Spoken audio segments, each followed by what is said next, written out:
So I broke it again. The forge cracked in half a second time, and it's crumbling apart.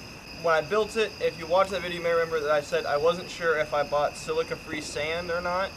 Well, I think this is happening because the sand had silica in it, but also it might be because we mixed up that second batch, because only the top part is crumbling. Like the bottom part is really solid and feels like it should, but the rest of it is just gone to hell. So we're gonna rebuild it again.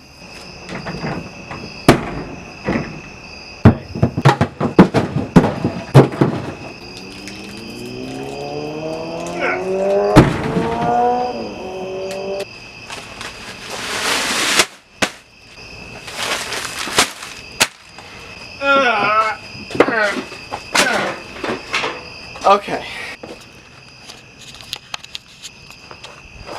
So I'm gonna try and use this light. I hope I'm not super bright. Okay, so this big steel bucket here is what we're going to use to rebuild the forge. We're gonna put some pea gravel in the bottom, then we're gonna run this pipe horizontally with some air holes in top, and then some more pea gravel on top, and then some sand to top it up. Alright, so pros of this design over the old one, right? First, there's nothing to get wrong. Like we're not mixing any plaster, we're not doing any of that kind of stuff, so it should just be like kind of plug and play. Hopefully, that's the idea. The drawback is going to be, this is going to be fucking heavy.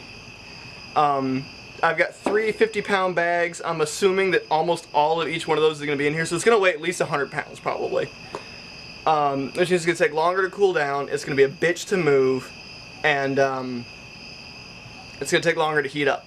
But it is going to be longer, and we're going to have air getting to more of the fire, so it should heat up more evenly, and have like a longer area for us to build a fire and heat up steel, so I can heat up an entire rod instead of just one portion of it.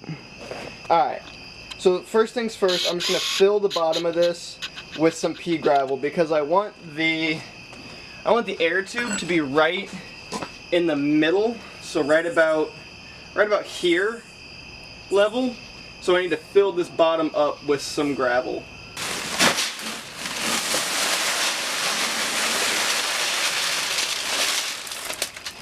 I actually think that might be like perfect. Yeah, that'll work. Cool. Cool. Okay, so now we need to drill the holes in the side for the pipe to go through, and we need to drill the air holes in the actual pipe along the length of it. Alright, now comes the time to drill our holes. So I'm gonna mark this. I'm gonna do a hole just about every inch.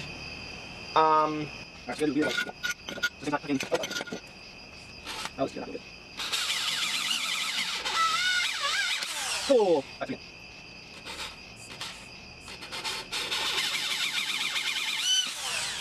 I'm gonna smooth out this a little bit, it makes it easier.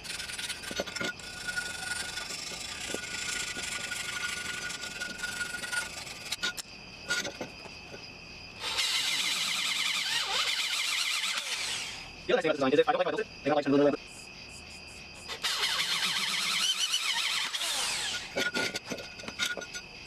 So there we go. Not real pretty, but it should totally work. And if we need more holes, I can always add more holes because that's not hard. That over there. Now, the next job is to put the pipe actually in the way that it's gonna go.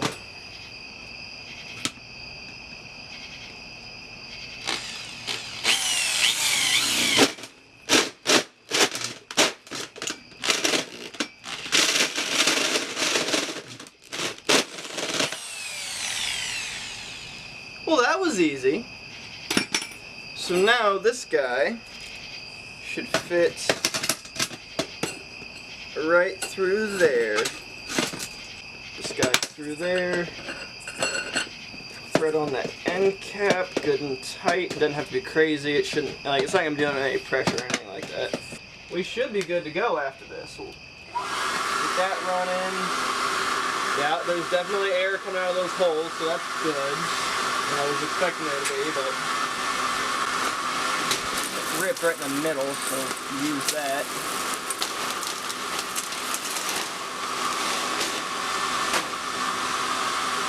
And the idea is that the air will still be able to find its way to the top. And that seems to be the case.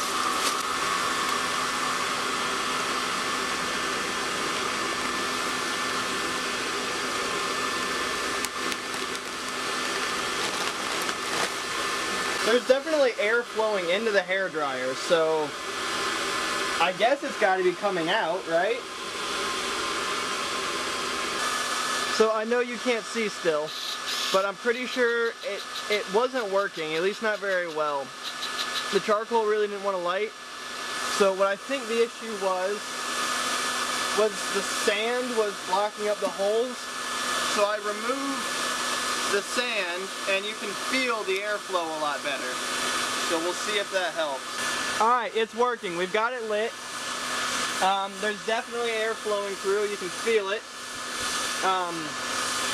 It's starting to burn nicely. I'm going to load this thing up with some charcoal and we're going to give it a real good burn. There's a lot of water in the pea gravel, and it was all kind of wet when I got it, and that was a couple days ago, sat in my truck. So I'm going to add a substantial, a good bit of charcoal, and we're going to see if we can dry it all out a little bit.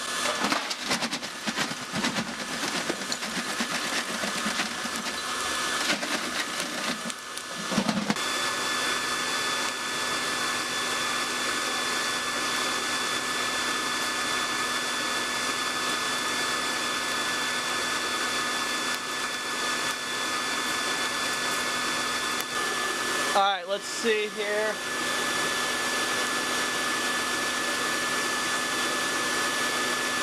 Hey, yeah, boom. Just like that, glowing bright orange.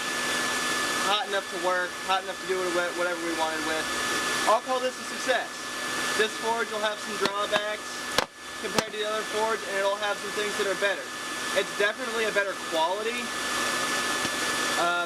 I'm a lot more confident in this forge than I was the other forge, the kind of blast furnace forge.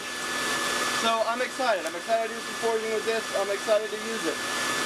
So thanks so much for watching.